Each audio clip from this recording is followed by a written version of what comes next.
Olá, meus prezados alunos do Facebook, da nossa página Prof. Renato Brasileiro. Estamos juntos mais uma vez. Agradeço aí a sua presença virtual para a gente poder continuar gravando vídeos tratando de súmulas superadas, súmulas controvertidas dos tribunais superiores.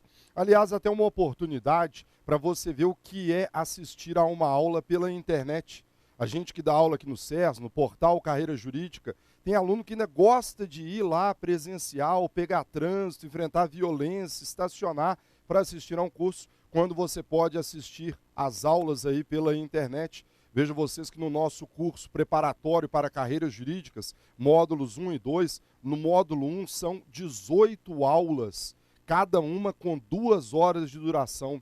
No módulo 2 são 17 aulas, cada uma com 2 horas de duração. Então vejam vocês o conteúdo que a gente consegue trazer pela internet. E hoje nesse vídeo, para vocês, a gente vai abordar 2 súmulas. A súmula de número 21 e também a súmula de número 52, ambas do STJ, aí exibidas. Súmula 21 diz: pronunciado o réu, fica superada a alegação de constrangimento ilegal por excesso de prazo na instrução. Súmula 52, encerrada a instrução criminal, fica superada a alegação de constrangimento por excesso de prazo. Pessoal, as 2 súmulas tratam do excesso de prazo da prisão preventiva. Você sabe que, ao contrário da prisão temporária, a prisão preventiva não tem prazo pré-determinado. No entanto, ao longo dos anos, os tribunais passaram a entender que você não pode permitir que uma pessoa permaneça presa preventivamente por tempo indeterminado, 2, 4, 6, 8 anos. Então passaram a entender que você deve observar cada um daqueles prazos processuais previstos para as hipóteses em que o acusado está preso. Por exemplo, inquérito, acusado preso, quanto tempo? 10 dias. MP para oferecer denúncia, quantos dias? 5. Qual que é o prazo que eu tenho para designar audiência de instrução? Procedimento comum ordinário? 60 dias. Então, na visão dos tribunais superiores, devemos fazer uma contagem global de todos esses prazos e entender que, se esse prazo não for respeitado, haveria um excesso de prazo na formação da culpa, o que transformaria aquela prisão preventiva numa prisão ilegal, consequentemente, devendo ser relaxada pela autoridade judiciária competente. Pois bem, do que essas 2 súmulas tratam? As 2 súmulas vão dizer o seguinte, que a partir do momento em que o acusado fosse pronunciado, lembre-se que a pronúncia marca o encerramento da primeira fase do procedimento do júri, submetendo o acusado a julgamento perante o plenário do júri. E a súmula 52 diz, encerrada a instrução criminal. Instrução hoje, ela vai até o interrogatório do acusado. Lembre-se que o interrogatório hoje é o último ato da audiência una de instrução, podendo haver um pedido de diligências. As 2 súmulas estão dizendo o seguinte, se o acusado foi pronunciado pelo juiz sumariante, se houve o encerramento da instrução criminal, o que a súmula diz?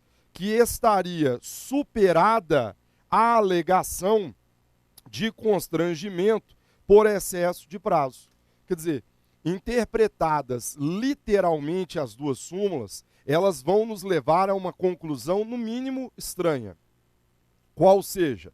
A de que, pronunciado o acusado ou encerrada a instrução, já não haveria excesso de prazo.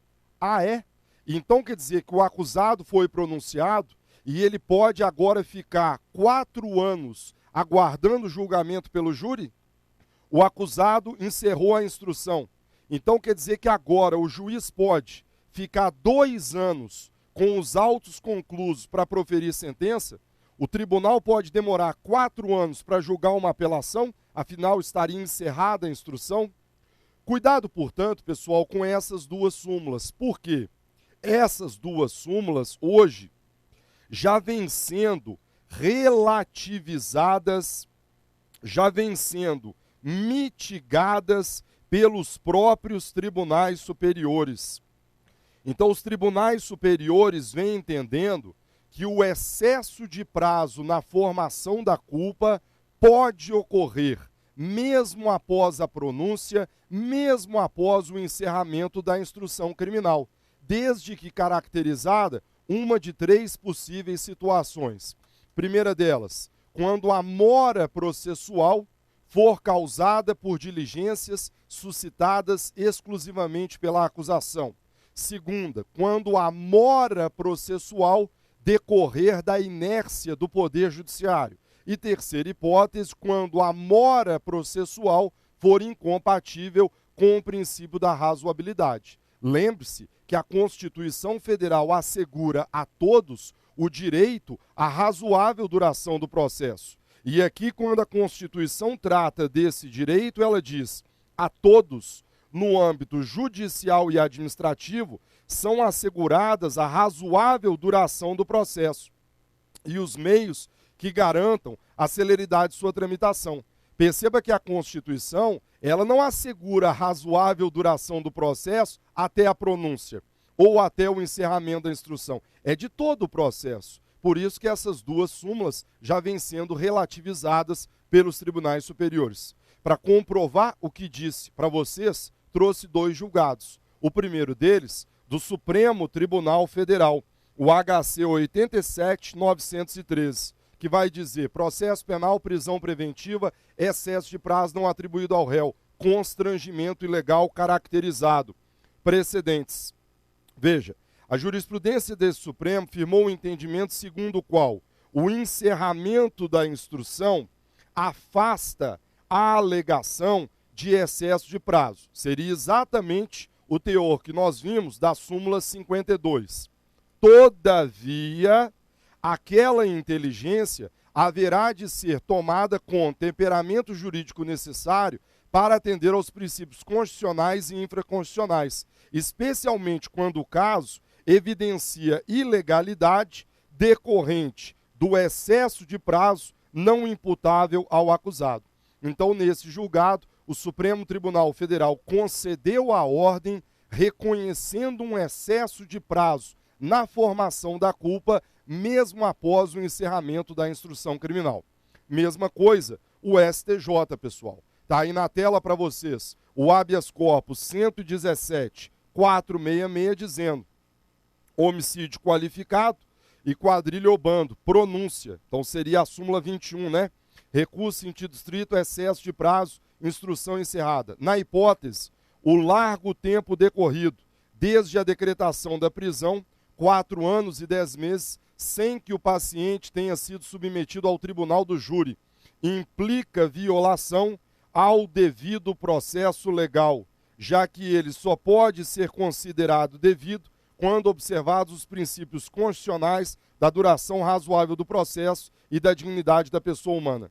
Constitui constrangimento ilegal a demora injustificável para a prestação jurisdicional, quando encerrada a instrução criminal, estando o réu preso preventivamente. Então vejam vocês, num julgado de 2010, o próprio STJ reconhecendo que é perfeitamente possível, notadamente num caso como esse, né, 4 anos e 10 meses, o acusado foi pronunciado e até hoje não teria havido julgamento pelo júri. Então, claramente, os tribunais superiores vêm relativizando súmula 21 e a súmula 52, e vem entendendo que é perfeitamente possível o reconhecimento do excesso de prazo na formação da culpa, com o consequente relaxamento da prisão, mesmo após a pronúncia, mesmo após o encerramento da instrução criminal. Então era isso que eu tinha para trazer, lembrando que mais informações, senhores, sobre o assunto, fica aí a sugestão do nosso manual de processo penal, onde trabalhamos com o tema de maneira mais aprofundada. Agradeço a todos vocês pela atenção, fiquem todos com Deus e não perca o nosso próximo vídeo, toda segunda-feira, às 22 horas, tratando de temas importantes do processo penal e da legislação criminal especial. Forte abraço!